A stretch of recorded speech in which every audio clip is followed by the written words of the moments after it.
Kozhikode Samoothiri higher secondary സ്കൂളിലെ ജീവനക്കാർക്ക് നേരെയുണ്ടായ അതിക്രമത്തിൽ 2 പേർക്കെതിരെ പോലീസ് കേസെടുത്തു.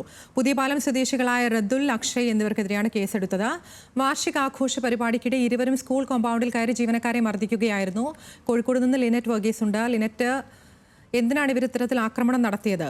അതുമായി ബന്ധപ്പെട്ട എന്തെങ്കിലും വിവരങ്ങൾ ലഭ്യമാണോ ഈ ഘട്ടത്തിൽ?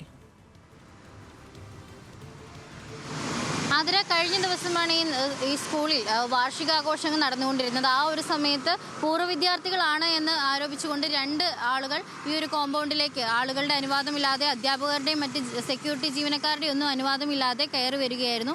അതിനുശേഷം കയ്യാങ്കളിയും വാക്കേറ്റവും ഒക്കെ തന്നെ ഉണ്ടായിരുന്നു. ഉടൻ തന്നെ കസബ പോലീസ് സ്ഥലത്തെത്തി ഇവരെ കസ്റ്റഡിയിലെടുക്കുന്ന ഒരു സാഹചര്യമായിരുന്നു. അപ്പോൾ തന്നെ ഈ ഒരു സെക്യൂരിറ്റി ജീവനക്കാരെയും അധ്യാപകരെയും ഒപ്പം PTA മെമ്പേഴ്സിനെയും അടക്കം ഈ 2 യുവാക്കൾ മർദ്ദിച്ചതായുള്ള പരാതിയാണ് ലഭിച്ചിരിക്കുന്നത്. അതോടൊപ്പം അവർക്ക് നേരെ വധഭീഷണി അടക്കം മുഴക്കിയിരുന്നു. ഇത് നേരത്തെ തന്നെ ന്യൂസ് മലയാളം ചാനൽ റിപ്പോർട്ട് ചെയ്തതാണ്. ഇതേ തുടർന്നാണ് ഇപ്പോൾ ഈ ഒരു കസബ പോലീസ് ഇവരെ കസ്റ്റഡിയിൽ എടുത്തിരുന്നു. അതിനുശേഷം ഇന്ന് പരാതിയെ തുടർന്നാണ് വീണ്ടും ഈ ഒരു കേസിൽ അന്വേഷണം ആരംഭിച്ചിരിക്കുന്നത്. 2 പേരും ഇപ്പോഴും പോലീസിന്റെ കസ്റ്റഡിയിൽ തന്നെയാണ്. കോഴിക്കോട് പുതിയപാലം സ്വദേശികളായ റദ്ദുൽ, അക്ഷയ് എന്നിവർക്കെതിരെയാണ് കേസെടുത്തിരിക്കുന്നത്. ഭീഷണിപ്പെടുത്തൽ, ശാരീരികമായി കയ്യേറ്റം ചെയ്യൽ തുടങ്ങി 5ഓളം വകുപ്പുകൾ ചുമത്തിയിട്ടാണ് ഇത്തരത്തിലുള്ള കേസ് എടുത്തിരിക്കുന്നത്. ആതിര.